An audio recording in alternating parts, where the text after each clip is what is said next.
एक गंजे लड़के ने अपने बालों को तेजी से उगाने के लिए अपने सिर पर एक खास चौकोर चीज रखी जो बहुत पतली लग रही थी। उसने उसमें एक बड़ा चम्मच तिल का पेस्ट मिलाया।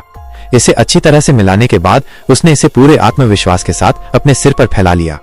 उसे लगा कि कुछ ही दिनों में यह असर दिखाएगा, लेकिन अगले दिन उसके दोस्त को कुछ गड़बड़ लगी। उसने एक आवर्धक लेंस मैग्नीफाइंग ग्लास लेकर इसे ध्यान से देखा। हैरानी की बात यह थी कि बालों की थैली में बाल उग आए थे। ये जानकर पिता बहुत खुश हुए क्योंकि उनके बेटे को अब सर्दी या गर्मी से परेशान नहीं होना पड़ेगा। लेकिन जब लड़के ने खुद को एक सामान्य इंसान समझा तो अगले दिन उसे कुछ गड़बड़ लगी। उसने पाया कि उसके बाल बहुत तेजी से बढ़ रहे थे। सिर्फ 2 दिनों में उसके बहुत सारे बाल उग आए थे। छात्रों ने लड़के को विग पहने हुए समझा और उस पर हंसने लगे। जब वे कक्षा में पहुंचे तो बाल नंगी आंखों से भी दिखाई देने वाली गति से बढ़ने लगे।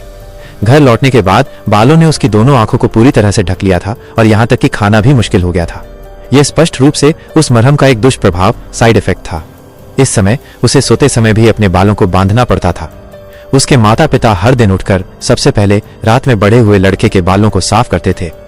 छात्रों को सच्चाई पता न चले, इसलिए लड़के को अचानक एक साहसिक विचार आया और अगले दिन उसने उस पर काम किया।